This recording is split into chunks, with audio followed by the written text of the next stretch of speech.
Voltando ao manual da redação da Presidência da República, né, já está aí na tela, a questão de formalidade e padronização.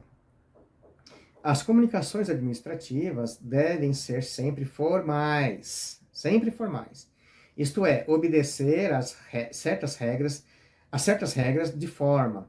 Isso é válido tanto para as comunicações feitas em meio eletrônico, por exemplo, o e-mail, o documento gerado no SEI, o documento em HTML, etc., quanto para os eventuais documentos impressos. Então, para ilustrar, já está aí na tela para vocês, um e-mail. Boa tarde, tentei falar com você, sem sucesso. Ligue-me quando puder, por favor. Adiantando o assunto, entendemos não ser o caso de revisão dos valores. 1. Uma notificação dessa natureza deveria, salvo o melhor juízo, ser encaminhada com mais formalidade, por correspondência com protocolo, por exemplo, e não por e-mail. Enfim, com todo respeito, então, quanto aí à formalidade, né, ao que parece, algum gestor de contrato encaminhou uma notificação para uma empresa contratada de alguma maneira que representante da empresa não gostou.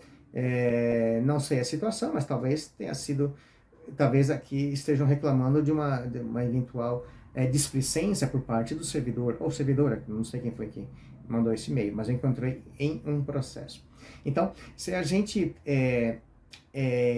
exige, né, formalidade das empresas contratadas, principalmente nos editais, né, constam editais, né, de licitação, que encaminhem documentos com o timbre da empresa, por exemplo, né, para que fique mais formal, também a gente tem que dar um exemplo. Quem está do lado de dentro da administração pública também tem que dar um exemplo, também tem que trabalhar sempre com formalidade, redigir com formalidade, apresentar os documentos com formalidade, inclusive e-mails. E-mail também tem que ter formalidade, e-mail de trabalho. Formalidade, não pode ser displicente. Escrever como se estivesse escrevendo um bilhete, escrevendo para um amigo, não é o caso. Então, tem que ter sim formalidade. E vemos aqui que até mesmo o pessoal do lado de fora, né, observa esse tipo de coisa e chama a atenção de quem está do lado de dentro. Seguindo, né, ainda com a questão aqui da formalidade e padronização, vejam aí na tela a capa, né, da página da Secretaria de Comunicação na internet. Então vejam lá embaixo, logotipos secretarias. Muitas vezes a gente precisa escrever algum documento no Word, ou em algum outro formulário, ou em algum outro suporte que não tenha já o logotipo, né? Como por exemplo o SEI. Eu sei, a gente não precisa se preocupar com o logotipo porque ele sai. O SOF, as notas de empenho, as notas de liquidação, qualquer nota ali, relatórios, já sai com o logotipo, né, do órgão da prefeitura. Mas muitas vezes isso não tem, então você precisa colocar. E onde você vai encontrar isso? Olha lá, logotipos secretarias. Você clica ali, você procura ali o logotipo do seu órgão, né? A logomarca aí de onde você trabalha, e copia e cola no seu documento, né? Documento que você vai fazer no Word, por exemplo. Cola ali para dar um ar, né, um aspecto de documento mesmo, né, de coisa formal, né, de oficial, né, da prefeitura.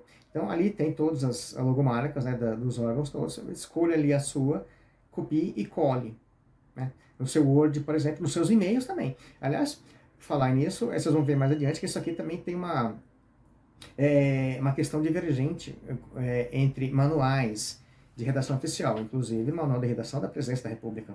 O Manual da Redação da Presidência da República recomenda que não se coloque, né, a logomarca no e-mail, mas a gente vai ver isso mais adiante. Só aguarda a informação. Agora mesmo, né, já está aqui na tela. Já pensei que seria mais adiante, mas é já imediatamente. Então tem aqui na tela para vocês o que eu encontrei aqui no Manual de Identidade Visual da própria Prefeitura aqui de São Paulo, né? Então tem lá uma logomarca, né? E tem aqui ao lado o nome, né, de servidor, né, esse fictício, né, o fictício servidor Joaquim José, o cargo, o setor, o telefone, e-mail, tudo mais. Mas vocês estão observando, o que eu quero que vocês observem agora é a logomarca, tá aí do lado esquerdo. O Manual de Redação da Presidência da República e alguns outros manuais, diferentemente de outros manuais, recomenda que não se coloque essa logomarca aí ao lado do nome. Eu não sigo essa recomendação, eu prefiro colocar. Então, tem manuais que recomendam que coloque, manuais que recomendam que não coloque. Eu prefiro colocar para que os meus e-mails tenham um aspecto formal, oficial mesmo, tá? Então, eu ponho a logomarca do órgão em que trabalho. Agora, também ainda falando de padronização, formalização até que não, mas padronização e também estruturação, né? Para dar mais legibilidade ao texto, né? Já coloquei na tela, vocês já observam aí, uma espécie de cabeçalho, né? Tem uma referência, um objeto, uma contratada, um processo e um assunto. Então, isso aqui dá uma legibilidade mais ágil, né, para os textos todos. Não só e-mail, também nos processos, em qualquer texto. Então, isso aqui é para adiantar, né, para o leitor, para a leitora, para quem se dirige na informação, muita coisa. Né?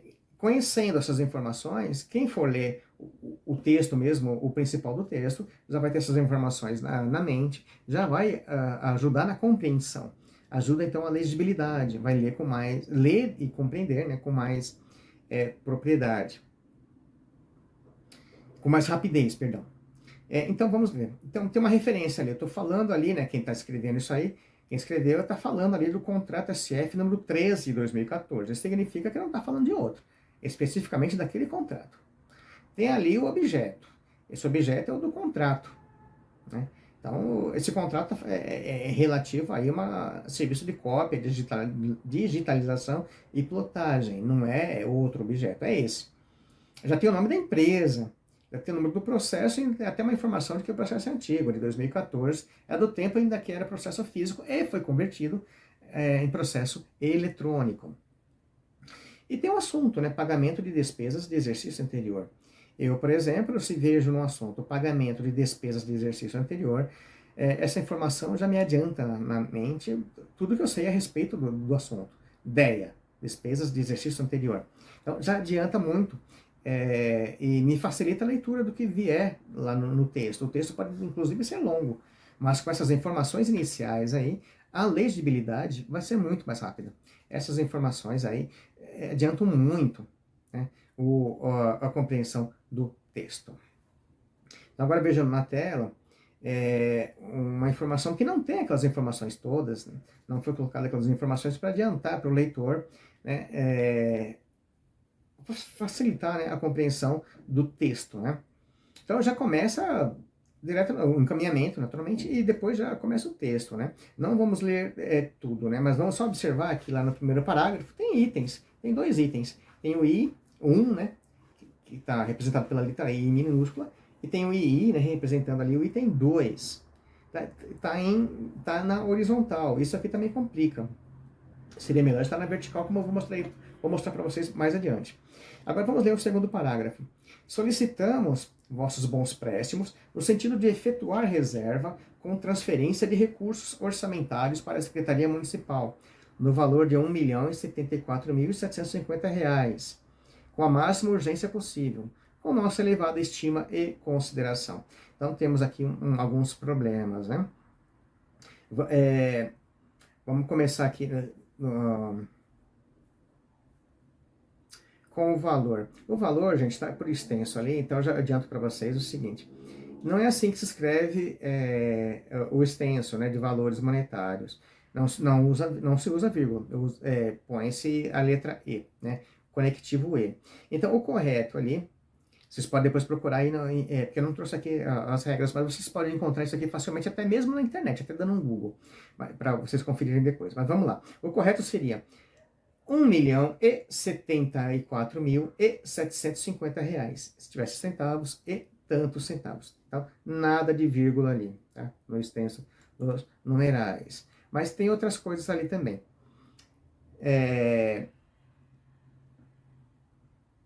Vossos bons préstimos.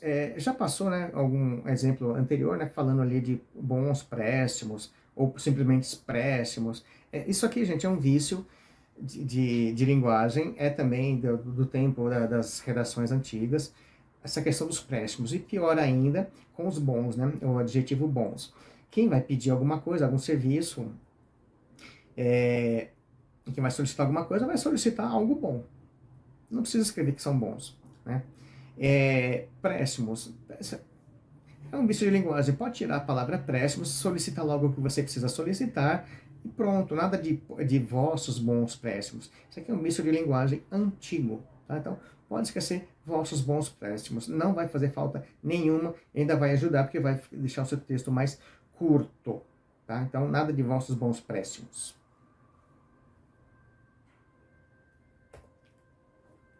Assim, é só para finalizar. O que interessava nisso tudo era somente o último parágrafo, tá? O segundo parágrafo. O primeiro parágrafo não interessava nada, é por isso que eu falei que não íamos ler. Então, muitas vezes, como já aconteceu comigo, o que interessa está no final. Mas se tivesse aquela informação lá no começo, né, aquela informação, não, aquele cabeçalho, né, da imagem anterior, já me facilitaria a leitura, tá? Então, não tinha nada daquilo, só é obrigado a ler tudo para poder compreender o que é que precisa. E lá no final, no aquele rodapé, vocês já sabem, né? Já falei, isso aí não existe, tá? E tá também inconveniente ali, com nossa elevada estima e consideração. Seguindo adiante, já ponho aqui na tela para vocês um exemplo, né, de como poderia ser feito. Aqui eu quero falar de linkagem vertical, né? Padronizar os textos, né, com linkagem vertical, que facilita também a legibilidade. Vimos na imagem anterior aquele I e I, né? Representando item 1 e item 2, na horizontal. Não é legal. Muitas vezes precisamos fazer, né, linkagens... A linkagem de alguma coisa, né? Fazer topicalização, era essa a palavra, topicalização.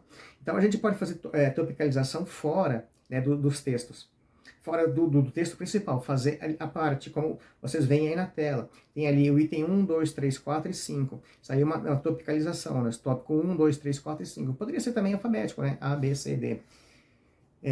Mas fazendo dessa maneira, como está na tela, facilita muito. Topicalização fora, né? A enumeração fora do texto principal, e não na horizontal, fazer na vertical. Facilita muito a legibilidade, né? Isso aqui é muito bom, né, para dar legibilidade.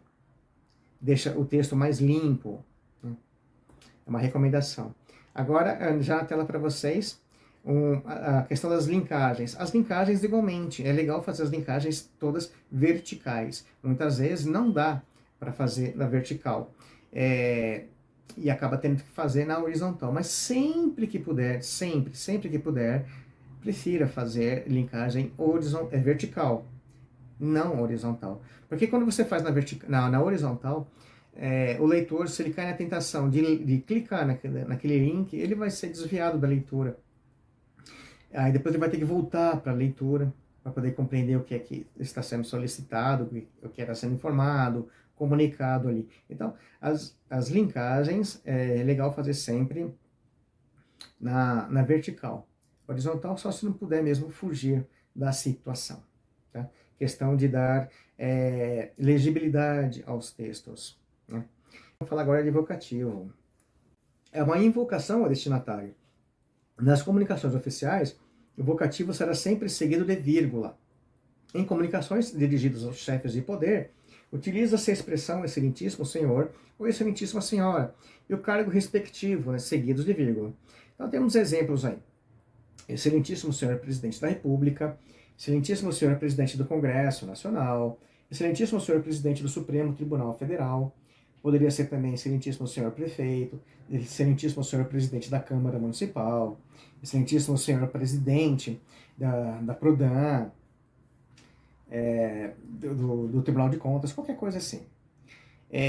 As demais autoridades, mesmo aquelas tratadas por Vossa Excelência, receberão o vocativo senhor ou senhora, seguido do cargo respectivo. Né? Continuando na tela.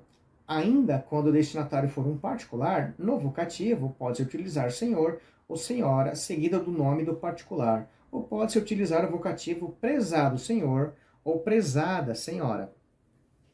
Exemplos: senhora e o nome, prezado senhor. Em comunicações oficiais está abolido o uso de digníssimo, DD, e de ilustríssimo, ilmo. Evite-se o uso de doutor indiscriminadamente. O tratamento por meio de senhor confere a formalidade desejada. Tá? Então, esse digníssimo, né, o DD, o ilustríssimo, o ilmo, isso aqui tudo já caiu dos manuais de redação oficial modernos. Tinha nos manuais antigos, e também lá nos manuais de, de redação comercial. Né? Isso aqui tudo é antigo. Tá? Agora, o senhor e senhora ali já ajuda muito, já é o suficiente, tá? Conforme está nos manuais aí, em todos os manuais modernos. Tá? Então, na tela aqui para vocês, uma portaria, né, de 2017, também com relativo a vocativos. Vamos ler. Artigo 1º.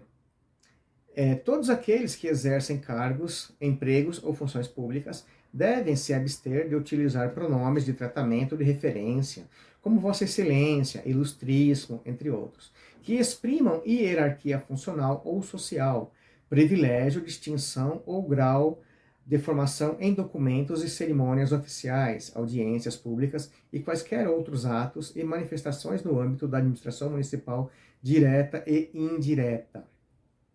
Parágrafo único. A referência a qualquer cidadão ou ocupante de cargo, emprego ou função pública, independente da hierarquia funcional ou social, privilégio, distinção ou grau de formação, deverá ser feita sempre com o mesmo respeito e consideração, mediante o emprego do vocativo senhora ou senhor, seguido do respectivo cargo, emprego ou função pública, ou do nome da pessoa a que se dirige. Lembram que eu fui copiado em um e-mail de um procurador pedindo, né, para que não mais o chamássemos de doutor, e o tal doutor, o tal procurador, melhor dizendo, citou, né, essa portaria, né, portaria PREF número 87 de 2017. Então, nada de doutor. Olha aqui na tela. Eu peguei em um processo. Não vamos ler tudo, tá? Só o que interessa. Senhor doutor coordenador. Então, já tem um doutor ali, já não deveria. Vimos lá na portaria que não deveria. Então, seria só senhor coordenador, já estaria muito bom. Nada de doutor. Outro problema, já está no primeiro parágrafo. Solicitamos gentilmente vossos bons préstimos. Eu já tinha falado, né? Gentilmente não cabe. Né? É um advérbio que incute ali, que embute ali, né?